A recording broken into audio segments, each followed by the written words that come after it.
नमस्कार शेतकरी मित्रांनो, मी आपला हवामान अभ्यासक अभिषेक खेरडे, मुक्काम पोस्ट धोतरखेडा तालुका अचलपूर जिल्हा अमरावती। तर शेतकरी मित्रांनो, आज आहे दिनांक 16 मार्च 2026। तर आता आपण पुढील अंदाज बघूया। नेमकं राज्यामध्ये वातावरण जे आहे ते गारपिटीचं वातावरण आणि विशेषतः कुठल्या जिल्ह्यांना याचा परिणाम जाणवणार आहे आणि कुठल्या जिल्ह्यांना पाऊस नसणार आहे हे सुद्धा आपण या व्हिडिओमध्ये बघणार आहोत। तर शेतकरी मित्रांनो, मी आशा करतो की आपण संपूर्ण व्हिडिओ बघणार आहात। तर शेतकरी मित्रांनो, बघा काय होतंय की साधारण आपण 4 मार्चला जो अंदाज दिलेला होता त्यामध्ये आपण 16-17 तारीख सांगितलेली होती मार्च महिन्यातील की वातावरण बिघडताना दिसत आहे। तर ठीक त्यानुसार बघा, राज्यात काही भागात 14 तारखेपासून पावसाला सुरुवात झाली आहे। तर आज काही भागात दक्षिण भागामध्ये राज्याच्या हलका ते मध्यम स्वरूपाचा पाऊस हा मोजक्याच ठिकाणी पडलेला आहे। तर शेतकरी मित्रांनो, खरा जो पाऊस आहे तो 18 मार्चपासून सुरुवात होताना दिसतोय आणि तो जवळपास राज्यातील सर्व विभागामध्ये कोकण वगळता त्याचा जो प्रभाव आहे ते आपल्याला दिसणार आहे। तर शेतकरी मित्रांनो, बघा काय होतंय की हा जो पाऊस आहे तो 2 कारणामुळे होतोय। एक, उत्तरेकडील WD म्हणजेच पश्चिमी आवर्त आणि सोबतच त्याला साथ मिळालेली आहे बंगालच्या उपसागरामधील कमी दाबाची। तर शेतकरी मित्रांनो, या दोन्ही गोष्टी संयोगाने एकत्र आलेल्या आहे आणि टेम्परेचर भरपूर वाढलेलं आहे, तापमानामध्ये भरपूर वाढ झालेली आहे आणि निश्चितच या तापमानामुळे काय होतं की गारपिटीसाठी वातावरण जे आहे ते म्हणत असतं। तर शेतकरी मित्रांनो, बघा काय होतं की 18 तारखेला जवळपास मराठवाडा म्हटलं, विदर्भ, मध्य महाराष्ट्र, दक्षिण महाराष्ट्र तसेच उत्तर महाराष्ट्रातील नंदुरबार, धुळे या जिल्ह्यातील तसेच जळगाव जिल्ह्यातील काही भागामध्ये जो सातपुडा लागत जो प्रदेश आहे या भागामध्ये गारपिटीची शक्यता ही नाकारता येत नाही शेतकरी मित्रांनो। तर ज्यांचे कुठलेही पिके काढणीला आले असतील त्यांनी योग्य ते नियोजन आपल्याला 18 आणि 19 या 2 दिवसामध्ये घ्यायचं आहे। तसा जो पाऊस आहे तो 20 तारखेपर्यंत हा राहणारच आहे आणि 20 नंतर त्यामध्ये थोडीफार पावसाची जी शक्यता आहे ती फार कमी होत चाललेली आहे। तिकडे 26-27 पर्यंत आपण वातावरण सांगितलेलं होतं 4 मार्च रोजीच्या अंदाजामध्ये। तर फार तुरळक स्वरूपात आपल्याला दक्षिण महाराष्ट्रामध्ये हा जो आहे 26 मार्चपर्यंत पाऊस दिसणार आहे। तर शेतकरी मित्रांनो, आपल्याला आपल्या पिकाची जी आहे ते काळजी घ्यायची आहे। तर बघा, यामध्ये थोडंसं काय होतंय की नाशिक आणि नगर जिल्ह्यामध्ये थोडं पावसाचं वातावरण जे आहे ते कमी दिसत आहे। तसेच इकडे पूर्व विदर्भामध्ये गडचिरोली वगैरे या भागामध्ये पावसाचं वातावरण जे कमी दिसत आहे।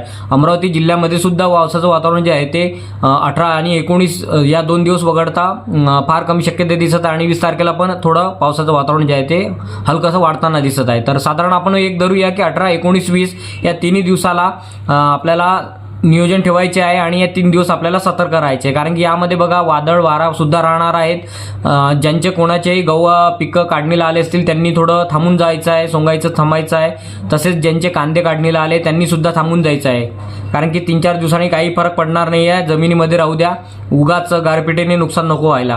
तर शेतकरी मित्रांनो, बघा आपण संपूर्ण मॅपद्वारे आपणास दाखवणारच आहे नेमकं कुठल्या भागामध्ये त्याचा जो इम्पॅक्ट आहे तो जास्त राहणार आहे। तर आता आपण बघूया नेमकं मॅपद्वारे की राज्यामध्ये वातावरण जे आहे ते सर्वात जास्त खराब कुठल्या भागात होणार आहे। तर मेन आपला टार्गेट एरिया जो आहे तो विदर्भ आणि मराठवाड्यामध्येच संभाजीनगर जिल्ह्यामध्ये थोडं पावसाचं प्रमाण कमी दिसत आहे बाकी इतर जिल्ह्याच्या तुलनेमध्ये।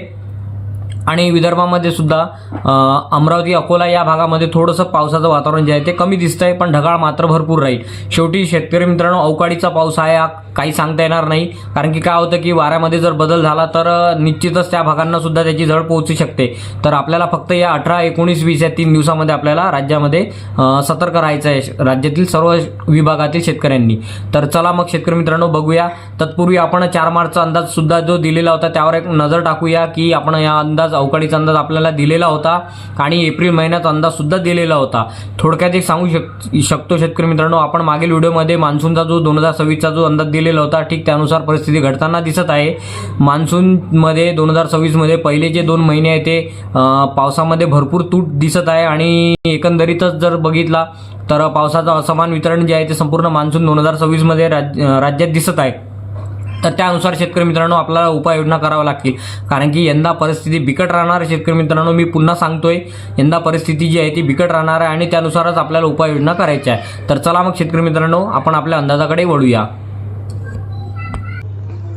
तर शेतकरी मित्रांनो, आपल्या समोर जे दिसत आहे ते आपलं व्हॉट्सअप चॅनल आहे अभिषेक खेरडे हवामान अंदाज या नावाने।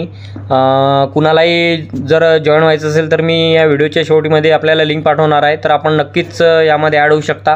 तर बघा, आपण यामध्ये सर्व जे आहे ते हवामानाविषयी अपडेट देत असतो आणि शक्यतोवर आपण आता जे आपले विभागानुसार जे ग्रुप आहेत ते आपण कमी केलेले आहेत. कारण की काय होतं की शेतकरी मित्रांनो, प्रत्येकाला मेसेज पाठवणे सोयीस्कर नाही होत आहे कामाच्या अभावामुळं. तर काय होतं आहे की या चॅनलवर एकदाच सर्वांना हजारो लोकांना मेसेज जे आहे ते जात असतात. तर आपण बघू शकता शेतकरी मित्रांनो, यामध्ये आपण दररोज अपडेट देत असतो. तर साधारण बघा, आपण 4 मार्चला अंदाज दिलेला होता की मार्च महिन्यामध्ये 42+ वातावरण जे आहे ते तापमान जाणार आहे आणि त्यानुसारच आपल्याला घडताना बघितलेलं आहे. अकोला, अमरावती असो की नंदुरबार असो, 42चा टप्पा जो आहे तो पार केलेला आहे. आणि आपण बघू शकता, आपण यावेळेस सांगितलेलं होतं की संपूर्ण मार्च महिन्यामध्ये तापमान वाढ आहे. 16-17 मार्च आणि 22 ते 27 दरम्यान आपल्याला, म्हणजे जवळपास 16 ते 27 दरम्यान आपण अवकाळीचा पाऊस जो सांगितलेला होता. आणि एप्रिल महिन्यामध्ये 6 एप्रिल ते 20 एप्रिल दरम्यान सुद्धा आपण वातावरण खराब होणार हे सुद्धा सांगून ठेवलेलं होतं. तर शेतकरी मित्रांनो, हे आपलं चॅनल आहे, यामध्ये आपण बघू शकता, यामध्ये आपण संपूर्ण अंदाज दिलेले आहेत. आणि यूट्यूबवर सुद्धा आपण अभिषेक खेरडे हवामान अंदाज या नावाने आपलं चॅनल आहे. तर बघा, आपण नेहमी अपडेट देत असतो. तर आपण खास यासाठीच आपण हे दाखवतो आहे की आपण जो आहे तो अंदाज दिलेला आहे, पण काही कारणास्तव कामाच्या व्यापामुळं आपल्याला पुन्हा अंदाज आपण व्हिडिओद्वारे देऊ शकलो नाही, त्यामुळं क्षमस्व शेतकरी मित्रांनो. तर शेतकरी मित्रांनो, आपण बघताय अभिषेक खेरडे हवामान अंदाज. तर शेतकरी मित्रांनो बघा, यामध्ये आपण कृषीविषयक माहितीसुद्धा देत असतो आणि जे नवीन जे घडतं आहे त्यानुसारसुद्धा आपण अपडेट जे आहे ते या ग्रुपवर देत असतो. तर जास्तीत जास्त शेतकऱ्यांनी याचा फायदा घ्यावा असं मी आवाहन करतो. तर शेतकरी मित्रांनो, आपल्या स्क्रीनवर जे आपण बघताय ते 18 तारखेची इमेज आहे. तर आपण बघू शकता, यामध्ये साधारण 18 तारखेला जर बघितलं तर जवळपास संपूर्ण विभागामध्ये पाऊस दाखवलेला आहे आणि जवळपास गारपिटीचं वातावरणसुद्धा या भागामध्ये राहणार आहे. तर बघा, यामध्ये बघा, पश्चिम महाराष्ट्रामध्ये गारपिटीचं वातावरण जे आहे ते दिसत आहे. साधारण सांगली, सोलापूर या परिसरामध्ये दिसतं, धाराशिवच्या भागामध्ये पण दिसतंय, लातूर आणि तसेच इकडे नांदेड जिल्ह्यामध्ये पण थोडं गारपिटीचं वातावरण जे आहे ते दिसत आहे शेतकरी मित्रांनो.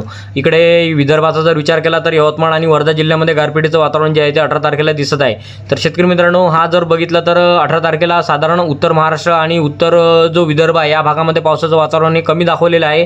पण दुसऱ्या दिवशी 19 तारखेला जो उर्वरित जो भाग आहे, म्हणजेच यामध्ये बघा उत्तर महाराष्ट्रसुद्धा आलेला आहे आणि उत्तर विदर्भसुद्धा आलेला आहे. तर 19 तारखेला आपल्याला या भागामध्ये पावसाची जी शक्यता आहे ही दिसणार आहे आणि सोबतच वादळ वारासुद्धा राहणार आहे. तर यामध्ये विजांचं प्रमाणसुद्धा राहणार आहे शेतकरी मित्रांनो. तर आपण योग्य ती काळजी आपल्याला या 2-3 दिवसामध्ये 18, 19, 20 मार्च या 3 दिवसामध्ये आपल्याला घ्यायची आहे. तर साधारण बघा, आपण जर बघितलं तर यामध्ये कोकण परिसर सुटतोय आणि थोडंसं नगर वगैरे या परिसर, पुणे वगैरे परिसरामध्ये थोडंसं काही भागामध्ये वातावरण जे आहे ते नाशिक जिल्ह्यामध्ये कमी होताना दिसतंय. तर एकंदरीतच जर बघितलं तर हा अवकाळीचा पाऊस आहे आणि हा पाऊस हा सर्वत्र नसतो.